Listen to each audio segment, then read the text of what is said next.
विजय यांचा पक्ष आहे, हा सर्वात मोठा पक्ष म्हणून उदयाला येतोय. कारण 2 फेब्रुवारी 2024 ला स्थापना झालेला हा पक्ष अवघ्या 2 वर्षात जर तो सत्तेत बसत असेल, तर ही एक मोठी कामगिरी आहे, जी थलापती विजय यांच्या नेतृत्वानं सिद्ध केलेली दिसते. त्यांनी मतदार राजापर्यंत पोहोचणं, म्हणजे गरिबांना लग्नासाठी मुलीला 8 ग्रॅम सोनं आणि सिल्कची साडी देण्याचा जो वायदा किंवा जो शब्द त्यांनी दिलाय, तर त्याचा मात्र त्यांना या निवडणुकीत मोठा फायदा झालेला दिसतोय.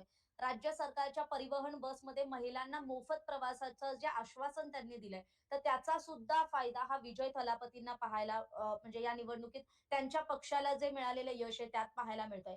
1ली ते 12वीच्या विद्यार्थ्यांना वर्षाला 15,000चं आर्थिक मदतीचं आश्वासन आहे, जे टीव्हीके पक्षानं आपल्या अजेंडामध्ये केलं होतं. बेरोजगारी भत्ता म्हणून पदवीधारकांना दर महिना 4,000ची आर्थिक मदत देण्याचं आश्वासन टीव्हीके पक्षानं केलं होतं. 5 एकर पर्यंतच्या शेतकऱ्यांना संपूर्ण कर्जमाफीचा शब्द दिलाय.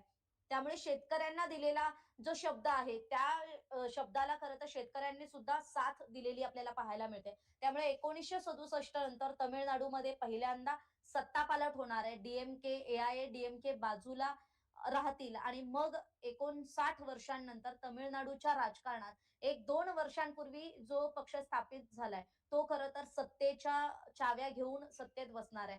त्यामुळे तमिळनाडूत या घडीला सांगायचं झालं तर थलापती विजय यांच्या पक्षाने सेंच्युरी क्रॉस केली आहे. 106 जागांवर थलापती विजय यांच्या पक्षाला आघाडी मिळालेली आहे.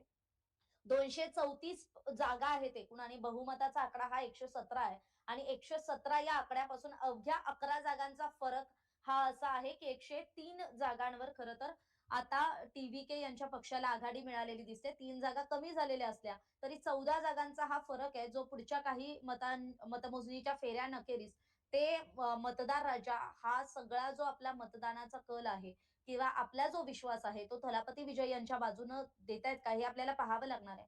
कारण ती एका हाती सत्ता स्थापन होण्यासाठी 117चा आकडा हा थलापती विजय यांच्या पक्षाला गाठता आला, तर ते सिंगल हँडेड आपली सत्ता स्थापन करू शकणार आहेत. अदरवाईज मग त्यांना अपक्ष किंवा इतर पक्षीय लोकांची मदत घ्यावी लागू शकते.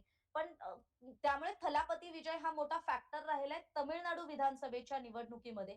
त्यामुळे आता आणखी कशा घडामोडी घडतायत, तमिळनाडूमध्ये कसा फेरफार होतोय, कारण जे पक्ष कायम सत्तेत असायचे डी-एम-के, ए-आय-ए-डी-एम-के हे मात्र आता बाजूला गेलेत. सत्तेपासून त्यांचा प्रवास हा थोडासा दुरावलेला दिसतोय आणि टी-व्ही-के सारखा पक्ष हा मात्र आता सत्तेच्या जवळ गेलेला आहे. त्यामुळे आता थलापती विजय यांच्या पक्षावर जो शेतकऱ्यांनी असेल, सामान्य नागरिकांनी असेल, मतदार राजांनी आहे, तो वेगवेगळ्या अंशानं खरं तर थलापती विजय यांनी या मतदानाच्या खरं तर प्रचार दौऱ्यादरम्यान त्यांच्या प्रचाराच्या एकूणच अजेंड्यामध्ये सर्व बाजूंना म्हणजे महिला असतील, शेतकरी असेल, विद्यार्थी असेल, बेरोजगार तरुण असेल, त्या सगळ्या मुद्द्यांना हात घालून त्यांनी खरं तर सरकार कसं तुमच्या बाजूनं असणार आहे, सरकार कसं तुम्हाला करणार आहे, हे दिलेलं जे आश्वासन आहे त्याला कुठेतरी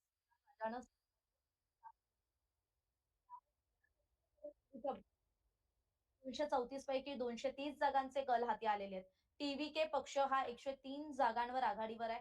डी-एम-के जो विद्यमान सत्ताधारी पक्ष आहे, तो 53 जागांवर आघाडीवर आहे. तर ए-आय-ए-डी-एम-के हा अवघ्या 74 जागांवर आघाडीवर आहे. त्यामुळे सत्तेपासून डी-एम-के, ए-आय-ए-डी-एम-के बाजूला आहे, तर टी-व्ही-के पक्ष मात्र जवळ गेलेला आहे.